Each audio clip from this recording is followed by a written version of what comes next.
Hello, it is Wednesdays with Chasey Poo. Today, I'm wearing the same stuff I did for like the last million weeks. We're also doing this as a vlog type of video because I want to relax a little bit right now. Today, we're talking about trans men in women's spaces. I feel like we've talked about something similar to this, and I really hope that Reed talks about something this week because he was a trans man in a women's space in college without knowing that he was a trans man in a women's space, you know what I'm saying? So it would be interesting to hear his perspective on that years later after graduating from a women's college. So yeah, that's cool. But I want to talk about trans men in women's spaces. This is really complicated because there's so many different ways of talking about it, but if you talk about like trans men in women's spaces, it's like if this is a women-only space, only women should be allowed in that space. And an organization either allowing trans men in that area makes me feel like they don't see trans men as men, and it also jeopardizes the security and the safe space feeling that the individuals in that women-only space will have. Now, when I say this, when I say women's space, I mean we include trans women in this space, absolutely. But then we have to think about something, okay? What about people who are non-binary? Because I feel like this conversation doesn't happen enough.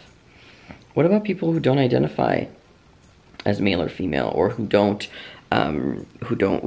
identify as both, or as multiple genders, or as three genders, or as anything, honestly, and people who look more androgynous, or people who look more masculine but identify. So it's like there's so many different variables in this conversation to have that it's really hard to have this conversation, because if you put any of these people, it's just so hard, because I would never want to jeopardize a woman-only space, ever, in my entire life. I don't ever want to do that, because I remember what it's like to identify and think that I was a woman and go into women-only spaces and not wanting to be around men. And there's so many different reasons why you don't want to be around men, okay? Because society sucks. It's not because women hate men and like feminist and all of that shit. It's like men take up a lot of space, and trans men end up taking a lot of space as well. So having trans men who are men in women-only spaces is just taking up the safe space that is supposed to be used as a platform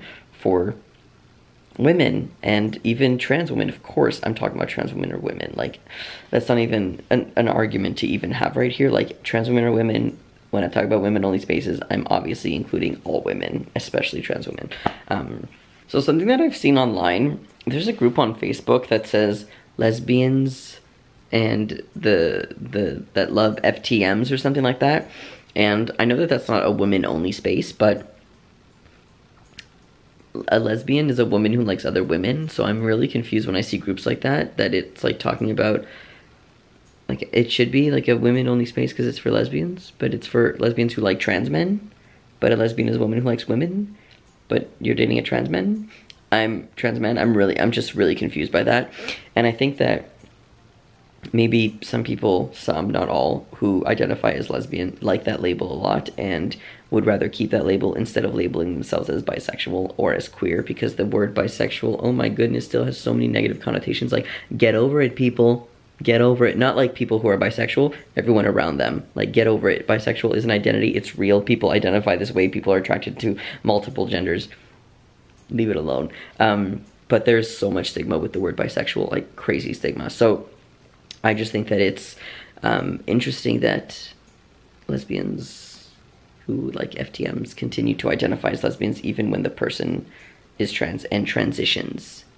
I'm just confused. I have seen definitely relationships that have not made it at all, who were in a couple lesbian relationship, two women together, and one of them is actually not a woman and decides to tell her partner, like, hey, I'm actually a trans man, and transitions. And I've seen some partners be so accepting and absolutely follow them through, and they're still together, and it's amazing. And I don't know if I still identify as lesbian or if they identify as queer or as straight, but it's great to see that. But then there are a lot of couples who break up, and I feel like that is like, if you're a lesbian who wants to date trans men, this is interesting because I feel like the topic just switched over to lesbian and trans men only spaces, which is not what I'm trying to do. I just kind of twisted it, so I'm going to stop talking. But what do you think about this concept? Let me know in the comments below. Have a great week. I love you. Bye.